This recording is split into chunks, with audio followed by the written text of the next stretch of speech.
Well, hello. So today's the 27th day, and I pulled up a card, and it came up risk versus safety. So when I asked what should I be speaking on, through guidance, I heard go ahead and talk about risks, because it seems that risks are very difficult for people to make the choice to do. In general, right? So, you know, when my family came from another country, when we defected, it was a huge risk. And as many people coming from other places, or going from one place to another that's quite dramatically different, take huge risks. And it's interesting, it's almost as if the need to take and be confident with a decision to make a risk is waning from our genetics. Waning. And as I'm looking at it and as I hear it, it's as if it was a muscle that was flexed fairly often as a culture, as a society, as a species, and there's no need to really do that anymore. Things are so easily gotten. Things are so I don't know if the word's complacent, but comfortable for sure. And so in looking at it and just in saying that, you know, the reason for those risks was to get comfortable. You know, people came to another country in order to be more comfortable, to be safer, to be able to live a life in a way that is more humanistic, based in humanity, especially for areas. Most people defect from areas where it's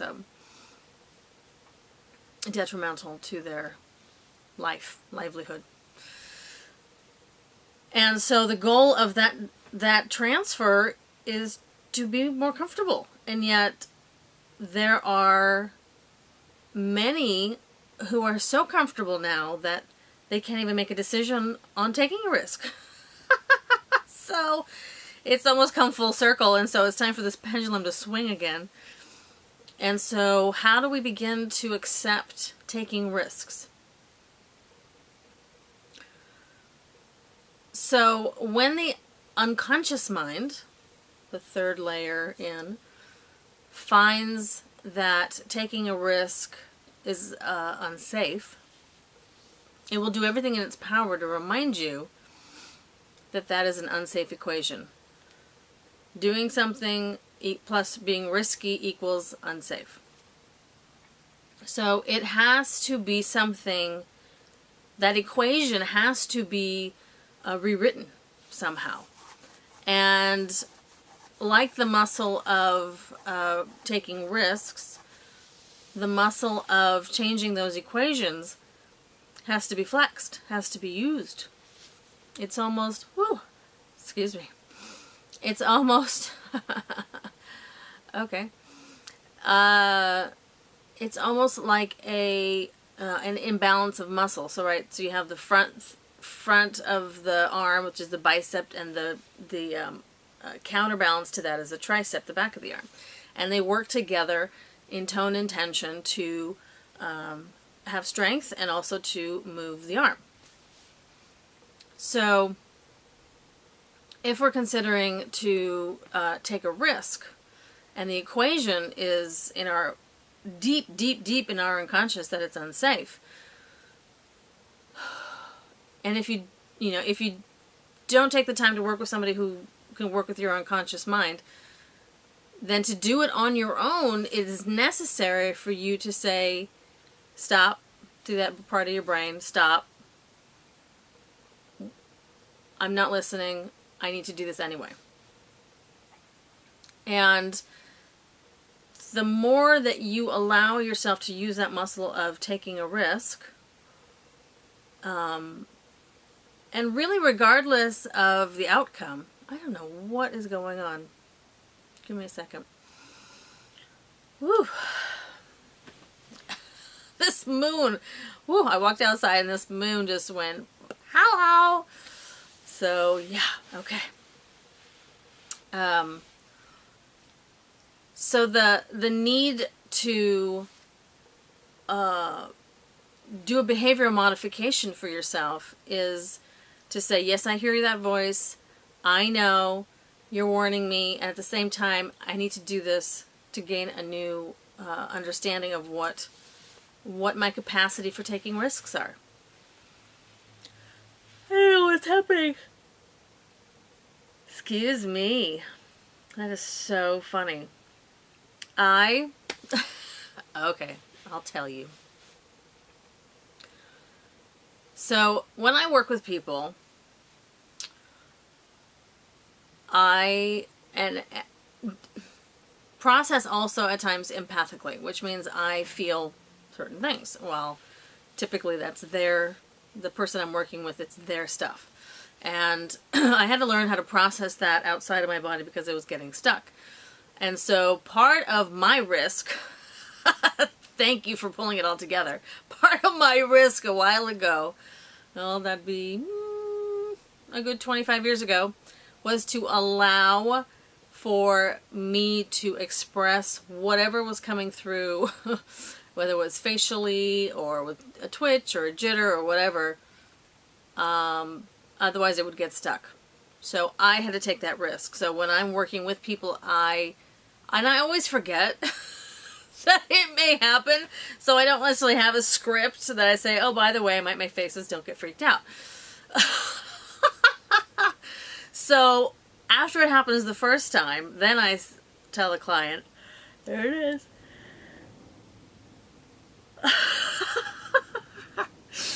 Excuse me. I tell the client that if I make faces, whatever, it's because my body is physically palpating something that's going on in you or in the topic that we're talking about. The funny thing is, so the tracking of yawning, interesting, right? Because we're talking about, like, we started this conversation right now with going back into way far back, right, into the early 1900s with immigrants. Even though I immigrated in 1968. So, we're going pretty far back, people. And it's funny that I should yawn because what I realized with clients is if a statement came through from guidance that was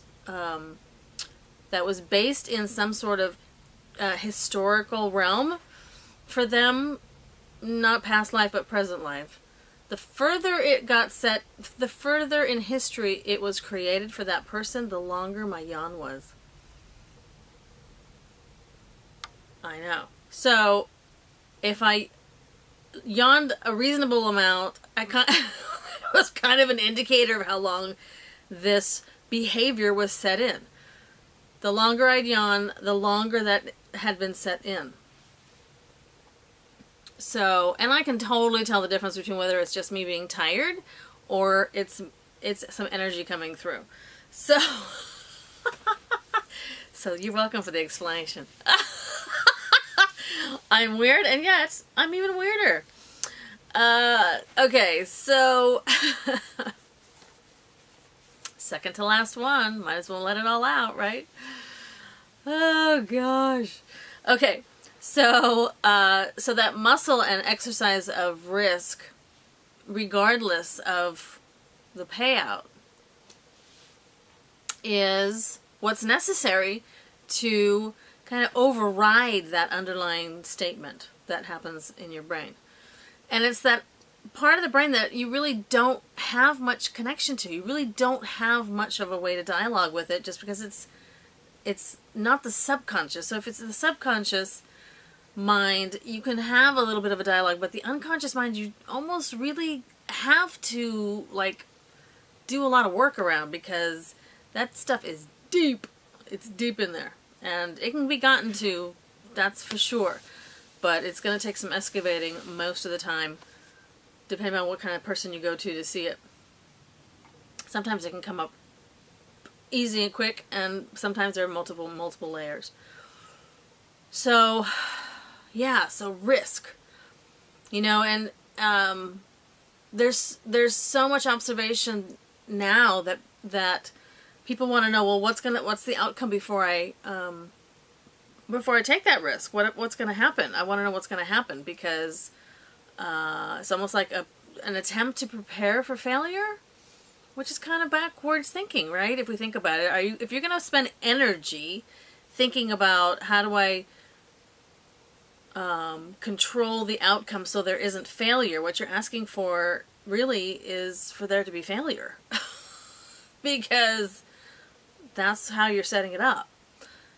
And I think that is why people go to a tarot reader, is because they're really trying to control an outcome of something, and they don't want to make a decision. They want to be told, or they want to hear what could possibly happen so that they prepare themselves. And there are just, you know, obviously on the tarot side, the other side of it is just for fun and entertainment.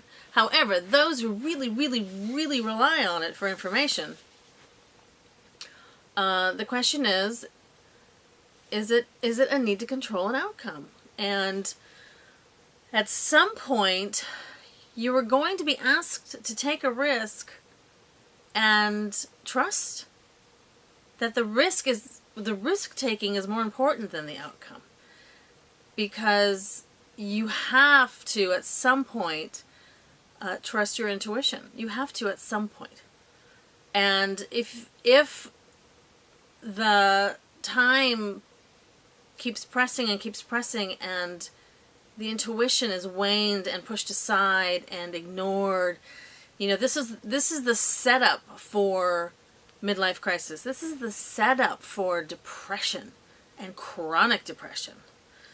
So the videos that I put out this month, you know, they're ways of keeping the foam from accumulating on top of the beer, right? Because, you know, if you keep layering foam on top of foam on top of foam, at some point it's just going to be gross. And so it's going to be necessary at some point, and everybody's point of need is totally different. I considered coming to this country as my first midlife crisis because my parents were in a crisis, right? And I was part of that group. So it was what I call my first midlife crisis. That was really young. Okay, really young. My next one that I remember, midlife crisis of spirit, was when I had my concussion in around 9-10 years old. My other one was in my 20s when my lower back went out. That was 5 years worth of a crisis. And then about 6 years ago, I was T-boned, which laid me out for about 2 years. So that was another crisis of spirit. So, and you know, I'm not the only one who's had these things happen. I don't see them as bad luck. Some people would say that, oh, well, you know, I have a lot of bad luck. I see it as an opportunity of growth and for the spirit to evolve clearly in a quick way. To evolve quickly. And I do everything quickly, so that makes sense to me for my life and my process. The biggest requirement was for me to keep trusting my instincts, keep trusting, and so you get to a point in your trust and your intuition that the answer isn't always the part that's important. It's the trust. It's the listening. Because if you can listen to the little things, when the big things come, you know, in the heart, of your spirit, and your soul, you know that it's true and you should listen. Okay? So, my darlings, so your challenge for today is to acknowledge a risk that you took regardless of the outcome. Regardless of the outcome. Don't get stuck on the outcome. Look at a risk you took and celebrate that you were able to take that risk. It's usually those risks where you say, I don't know, I just had to do it. Those kinds of things. So see if you can accumulate a few of those in your history. You may have one, you may have more. That's fine.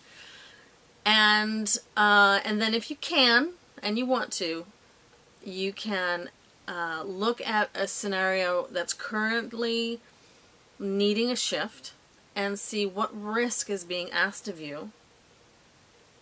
And if you didn't have to know the outcome, what keeps you from listening to do that? To go ahead and do that risk. Now, there are, I know I'm just hearing a bunch of scenarios where it's like, oh, I don't know, like, be careful what we're saying. I said, I know. I'm asking you to look. I'm not asking you to make the decision to do it. However, if it's a big decision and you're not sure about it, just get some guidance. Big deal. So you need help. What we're asking for is for you to look at the past, look at some risks, and look at anything present where you need to possibly take a risk, and without the outcome being revealed, what is it that keeps you from doing that risk? And is there any is there a common theme or common scenario that keeps you from taking risks currently? Okay, because typically, in my practice, there are common threads through all the risks and all the pauses or all the crises. There's a common thread. And you have to determine. You can find it on your own. If you need help, get help. So we're just asking, first of all, celebrate your risk taking, regardless of the outcome, and honor that you took that risk. And then let that remind you of how you may approach the risk that you're looking at currently. Okay? I thank you very much for listening. We only have one more taping, and I still don't know what I'm being asked to do after that. So with that, I will say thank you, and I will see you next time.